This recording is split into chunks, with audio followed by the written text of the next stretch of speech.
왼손 악수하면서 반갑습니다. 우리 살짝 안아주면서 우리 잘해봅시다. 시작. 이게 운명에 거스를 수가 없어요. 오늘도 안 되지만 일단 한번 기대를 가져보고 가위바위보! 이번에는 이기는 거예요. 리아카 바퀴수는 4개. 자, 리아카 바퀴수는 2개예요. 4개가 아니고요. 2개입니다. 8888. 예, 신데렐 나오는 난장이 수는? 안 나온다. 정답입니다. 내가 자리로 들어갈 때 나한테 격하게 박수를 치신 분이 계실 거예요. 그분에게 앱다 가자라 하면서 이렇게 주도록 하도록 하겠습니다. 오늘은 참 뜻깊은 자리입니다. 2006년에 한국에서 매니페스토가 도입이 되었죠. 마니페스토라는 그런 의미는 라틴어에서는 사실상 증거 또는 증거물 그런 의미를 가지고 있죠.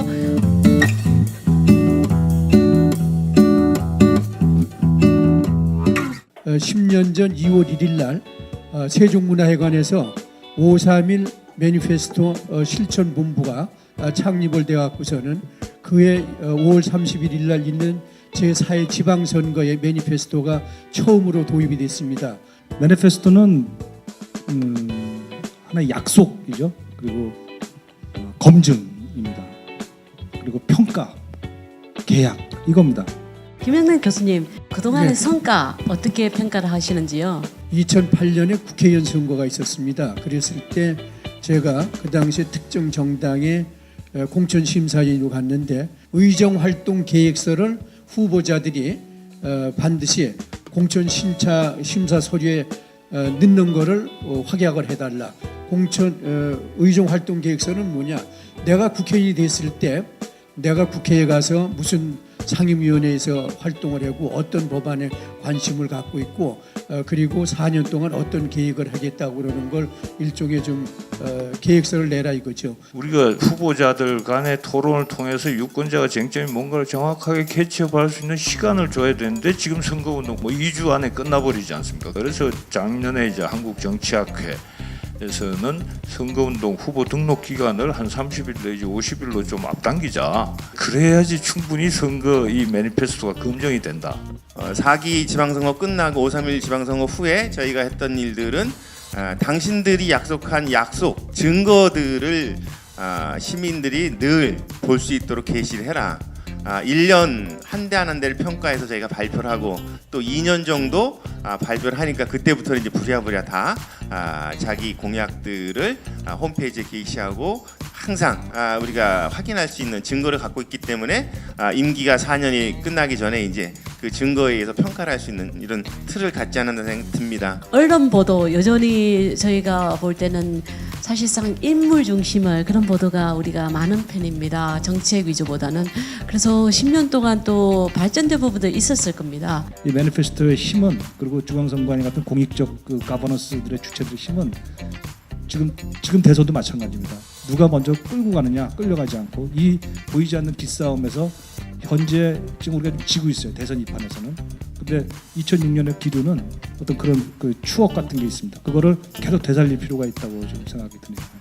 은행처럼 정책을 정립해서 후보자가 대출해 간다는 공약 은행, 그리고 평가 지표들을 개발해서 보고하는 등 이런 정책 개발과 검증 이런 부분 기반 조성은 저희들이 해왔다 얘기죠. 지금 후보자들이 대선 후보자 여러 사람들 지금 나와 있는데 아직 그 매니페스토를 만든 사람이 없어요. 정당과 후보자가 빨리 매니페스토를 만들어서 우리 국민들한테 알려야 우리가 검증되고 또 평가할 수 있지 않나. 선거 시기 며칠 정도만 자유롭게 요청할 거 요청하고 또 선거 끝나면 우리가 뽑은 대리자가 주인 행사하는 건 아닌가 이런 생각을 합니다. 바로 이 역전된 관계들을 본래대로 돌리는 과정을 시민단체가 할 역할이라고 생각을 하고요. 매니페스토 추진의 그 동력인 예산도 있거든요. 이 비선거 시에도 추진할 수 있도록 그 예산 확보 노력도 필요하겠다. 이와 더불어서 평상시 공약을 평가할 수 있도록 상시 이행 평가 시스템도 구축해야 되겠다는 생각이 듭니다. 올해 제19대 대통령 선거가 실시가 됩니다. 조기 대선이 실시가 될 경우를 가정을 하자면 상당히 짧은 기간에 실시를 될 가능성도 있습니다. 그러다 보면 정책 선거가 또 되기에는 시간상 모자라는 그런 현상이 일어날 수도 있는데요. 적어도 대통령 후보자들이라면은 뭐 정치, 경제, 사회, 문화 전 영역을 가지고 치열하게 후보 간에 토론을 하고 전문가 검증까지 곁들여지면서 그렇게 할 때 유권자들이 좀 제대로 된 후보를 고를 수 있는 것이 아니냐. 여러분들이 공약 앱을 만들어서 거기다 공약을 내세우면은 후보자가 좋은 거 보고서는 그거 얼마에 살 수도 있는 거거든요. 그리고 어떻든 만약에 그게 그 공약이 채택되면 그 혜택은 어떻게 되느냐. 만약에 그 사람이 내가 내세운 공약을 선거 공약에 내세웠다. 그러면 아마 모르긴 몰라도 나는 그 후보를 지지할 겁니다. 아까 눈높이가 높아진 유권자 부분을 얘기했는데 스마트 유권자라고 우리 선거관리위원회에서는 얘기를 합니다. 그래서 여기에 부응할 수 있도록 저희들이 정책 공약 알림이 사이트에 정당 후보자 10대 대표 공약을 게시하고요. 사전투표 아시죠? 사전투표 개시일 전 일주일부터 사전투표 개시일 전일까지 정책 공약 바로 알기 주간을 설정을 해서 정책을 보고 바른 선택할 수 있도록 저희들이 적극적인 캠페인도 젊게 할 생각입니다.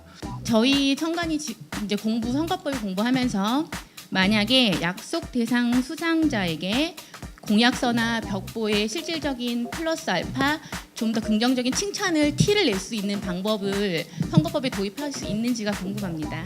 굳이 자기가 알리는 것보다 정말 좋은 공약은요, 그 지역을 변화시키고 사회를 변화시키거든요. 그래서 그것이 성과가 이미 정책으로 지역에 널리 유권자에게 다 알려지지 않습니까? 뭐 선거 공약서나 또는 선거 홍보물에 그런 것을 뭐 게재하고 하는 것은 이미 현재로서도 뭐 특별히 문제가 되지 않는다라고 봅니다. 근데 이제 근본적으로 매니페스토라고 하면은 시민들의 반응이 좀 어렵다라는 반응이 있는 것 같습니다. 용어를 좀 더 쉽게 할 수 있는 그런 노력이 있다고 제가 들었는데 창공약 선택하기 하면 선택만 비중이 있는 것이냐. 매니페스토는 개발해서 비교하고 또 평가하고 그 다음에 이행이 지지 반영하는 이런 사이클인데 결국은 창공약 선택하기를 폐기 처분했습니다. 그래서 매니페스토 하면서 그 뒤에 정책 선거를 이렇게 합쳐서 쓰기로. 그래서 매니페스토는 정책 선거를 실현하는 도구적 방법이다. 그래서 매니페스토 정책 선거 이렇게 써 오다가 지금 우리 정답 과장님도 계시지만 지난 몇 년 전부터는 약속과 실천, 매니페스토 뭐 이런 식으로 변기를 하고 있습니다. 여러분들이야말로 매니페스토에 아까 얘기했던 거 마찬가지로 공급자 겸 소비자로서의 역할을 충실히 할 때 한국의 매니페스토는 한 단계 점프한다라고 그러는 것을 마지막으로 부탁드리고 싶습니다. 매니페스토 정책 선거는 정당, 유권자, 후보자가 모두 관심을 가질 때 더 활성화될 수 있을 것입니다. 오늘 참석해 주신 모든 분께 진심으로 감사드립니다. 그동안 관심이 있었지만 정확하게 알지 못했고 이게 어떻게 추진되는지 구체적으로 알지 못해서 의문만 가지고 있었던 점이 많았는데 그게 질문이나 이 패널들의 의견을 통해서 이 상황이 어떻게 진행되는지 아니까 앞으로 우리나라가 어떤 방향으로 나갔으면 좋겠다는 이런 방안도 생각하게 되고 그런 점이 우리나라 국민들이 정치에 관심이나 그 선순환이 될 수 있는 방안들을 아이디어를 국민들한테 얻을 수 있는 이런 기회가 되지 않을까 하고 생각해 봤습니다.